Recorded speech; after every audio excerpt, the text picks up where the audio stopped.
E, finalmente, para a gente encerrar o assunto de política de resíduos sólidos, de forma resumida, a política ela é bem grande, assim, né, relativamente, acho que tem perto de 60 artigos. Vamos falar sobre a classificação, tá? Como que a gente classifica os resíduos?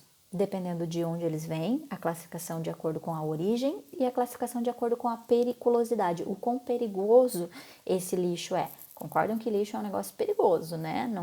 Não é tranquilo, assim, a gente não pode sair por aí mexendo, porque a gente nunca sabe de onde vem, qual é a origem desses resíduos. Então, artigo 13, a gente vai falar da política a partir de agora.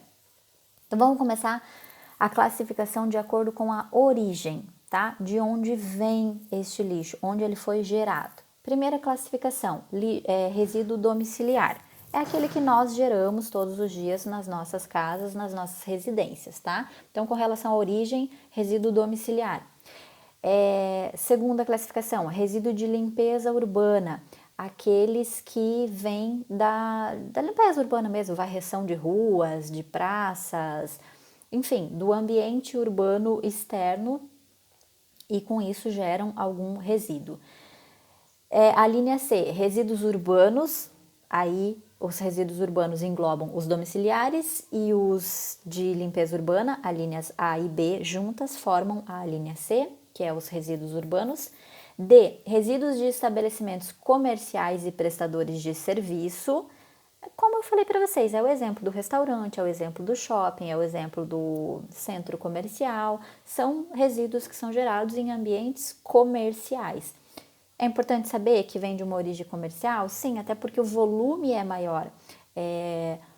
No momento em que eu destino um caminhão para coleta residencial e o momento que eu destino um caminhão para coleta do resíduo de estabelecimento comercial, concorda comigo que esse que vai para o estabelecimento comercial precisa ter uma capacidade maior. Ele não pode ser um caminhão que já está metade dele cheio, porque ele vai chegar lá e não vai dar conta de carregar tudo. Então, é importante saber essas origens. A linha E, resíduos de serviço público de saneamento básico, são aqueles gerados nas atividades excetuadas as da linha C, que eram os de limpeza urbana e residenciais. Então, de saneamento básico, aqueles tanto do comércio quanto de serviço, os do comércio, mas que é a descarga, é o saneamento mesmo, tá? É o resíduo que vem dos sanitários. A linha F, resíduos industriais. De novo, as indústrias geram uma quantidade maior de resíduo e muitas vezes um resíduo diferenciado. Uma indústria, não necessariamente ela vai gerar resíduos como a gente gera em casa, que é resíduo de, sei lá, de um plástico, um guardanapo, um papel higiênico, coisas do tipo. As indústrias geram resíduos diferenciados de acordo com qual é a finalidade dessa indústria. Uma indústria de quê, afinal? Às vezes é uma indústria de material químico, né? Precisa todo um preparo diferenciado para coletar esse resíduo. A linha G, resíduos de serviço de saúde, muito importante, os gerados nos serviços de saúde, conforme definidos em regulamento e normas estabelecidas pelos órgãos do CISNAMA e órgãos de saúde, tá? Gente, isso é muito importante, porque o resíduo gerado em serviço de saúde, ele não pode ter a mesma destinação do resíduo que sai da nossa casa, tá? Ele não pode ter o mesmo tratamento do resíduo que sai da nossa casa. Ele não pode ser coletado da mesma forma. Tem que ter todo um preparo diferenciado, tá? Então, quem coleta os resíduos de serviço público de saúde, geralmente nem é o caminhão da prefeitura, tá? A prefeitura muitas vezes em parceria até com as empresas, com os geradores de saúde pública, e às vezes são particulares, né, um hospital particular, por exemplo, fazem uma parceria para ter uma empresa diferenciada que vai fazer a coleta desses resíduos, né? Porque tem que ter todo um preparo diferente, tem que ter todo um cuidado diferenciado para não haver contaminação das pessoas que trabalham com isso, para a destinação ser a destinação correta. E quantas vezes a gente vê aí notícias no jornal, né?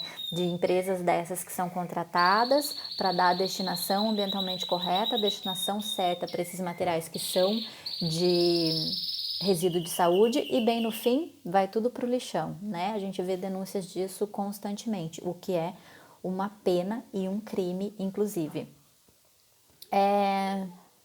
Resíduos de construção civil, então tem muito, é resto de concreto, é resto de parede, é ferro, então é uma origem diferenciada. Resíduos agro-silvipastoris é resíduo de agricultura, de pecuária e de floresta. Então, é o que sobra depois de se cortar uma floresta, sobra galho, sobra folha, sobra isso, sobra aquilo. Muitas vezes fica no próprio solo, né, para se decompor e se incorporar os nutrientes ao solo, mas às vezes a empresa não tem esse tempo, né, tem pressa em limpar o terreno para já plantar outra coisa, então tudo isso é retirado e vai como resíduo. Tem que ter uma coleta diferente, tem que ter uma destinação diferente. Então, importante saber qual é a origem. Veio de pecuária. De pecuária, por exemplo, pode ter muito material, restos de animais, sedimentos de animais, fezes, enfim, porque veio da pecuária. Serviços de transporte, e aqui se inclui todo tipo de transporte, portos, aeroportos, terminais alfandegários, rodoviários, ferroviários e passagens de fronteira. Por que é importante a gente saber que um determinado resíduo veio desta origem de transporte? Vejam como é fácil a gente, de repente, disseminar um vírus por aí, tá? A gente sabe que o que a gente está vivendo atualmente do corona, né, do Covid-19, a transmissão é interpessoas. Mas você concorda que, de repente, uma pessoa contaminada com uma determinada doença que passa por um aeroporto e ela não transmite, né, o meio de transmissão dessa doença dela não é gotículas e tal, como tem sido o Covid-19. Mas vamos supor que é um outro meio de transmissão, sei lá, por excreção, por sangue, seja lá o que for.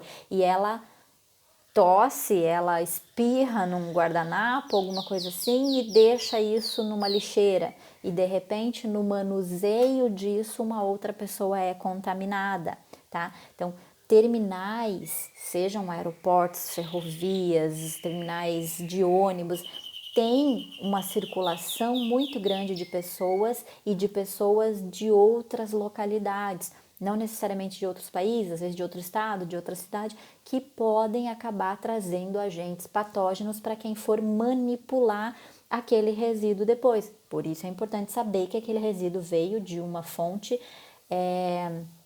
de um serviço de transporte. A linha K, resíduos de mineração, os gerados na atividade de pesquisa, extração ou beneficiamento de minérios, tá? Então, são resíduos que também são diferenciados. E esse é o único tipo de resíduo que a lei permite que seja deixado a céu aberto, tá? É proibido largar a céu aberto qualquer tipo de resíduo, mas o de mineração é o único que pode, certo? Então, isso com relação à origem, de onde veio o resíduo. Mas a gente também tem a classificação com relação à periculosidade. A gente tem os resíduos perigosos e os resíduos não perigosos. O que é considerado resíduo perigoso? Perigoso é aqueles que, em razão de suas características de inflamabilidade, ou seja, pode pegar fogo, corrosividade, pode corroer, tem algum material químico, reatividade, pode reagir com outros materiais e se tornar um material perigoso, toxicidade, pode contaminar as pessoas, patogenicidade, pode ter alguma doença nele, carcinogenicidade, teratogenicidade, mutagenitosidade, características relacionadas a poder sofrer mutação, poder afetar feto ainda no útero da mãe. Então, alguma destas características fazem com que esses resíduos sejam considerados perigosos. E para isso eles precisam de destinação diferenciada, precisam de coleta diferenciada, precisam de todo um preparo diferente, desde coletar até o que vai ser feito com eles, tá? Esses são os perigosos. Não perigosos, qualquer um que não se enquadre nessa categoria, a lei fala, não se enquadrou aqui, então é não perigoso, certo?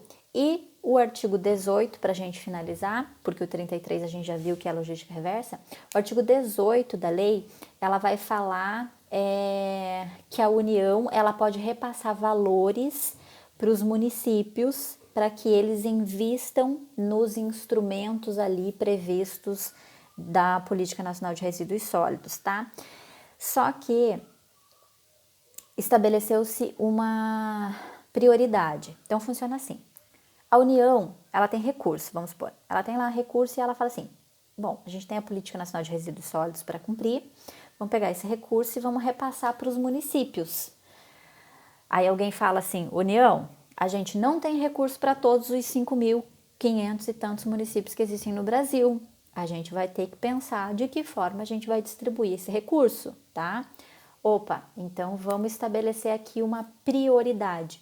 É isso que o artigo 18 fez, tá?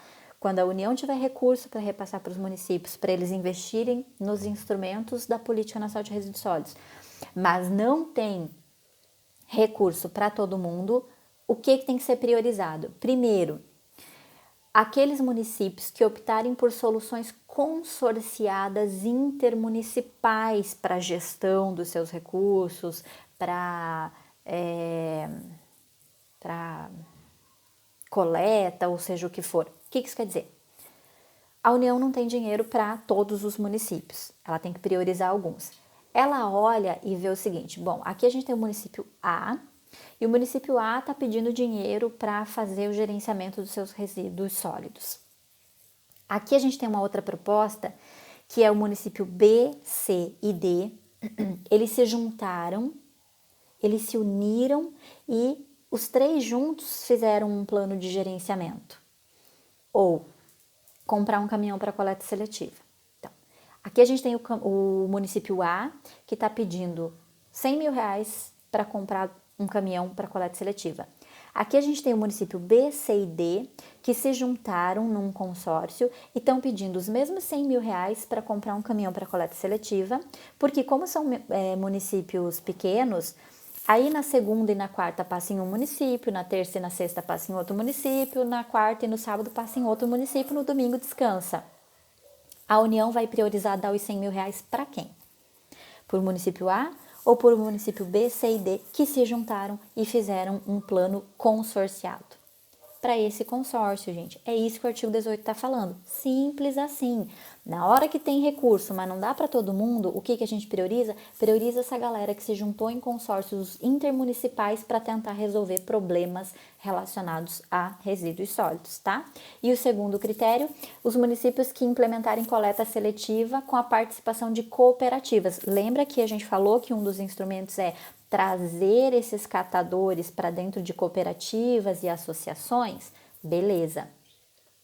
No momento que o município implementa a coleta seletiva, né, que esse município implementou ali, que ele vai passar a ter coleta seletiva, se ele quer pedir recurso para a União, o município A implementou coleta seletiva, mas não lembrou de de fazer alguma associação de catadores, alguma cooperativa, pediu recurso para coleta seletiva, perdão, e não fez nenhuma cooperativa, nenhuma associação de catadores. O município B também implementou coleta seletiva, mas criou lá um barracão, um local próprio, onde tem uma associação de catadores que está esperando o caminhão da coleta seletiva chegar para eles poderem trabalhar. Para qual município a União vai dar o recurso? Para o município que lembrou de colocar os catadores, tá? Esses são os dois critérios que o artigo 18 traz como sendo prioritários no momento que a União for decidir para quem ela vai dar recurso, certo? Então, gente, essas são as aulas, tá? Em vídeo. Vocês têm aí o roteiro para vocês acompanharem, porque eu segui o roteiro na gravação dos vídeos. Vocês têm material complementar que eu tô colocando aí para leitura e na terça-feira, no nosso horário de aula, mas com um pouquinho mais de prazo, eu vou colocar das 7 até meia-noite, né? Porque quem não conseguir assistir tudo na segunda ainda tem a terça à noite para assistir para depois responder. Vai ter algumas questões para vocês responderem pelo portal, certo? Então, bons estudos para vocês. Se tiverem dúvida, me procurem. Vocês têm aí meios de se comunicar comigo o tempo todo, certo? Se cuidem, gente. Até mais.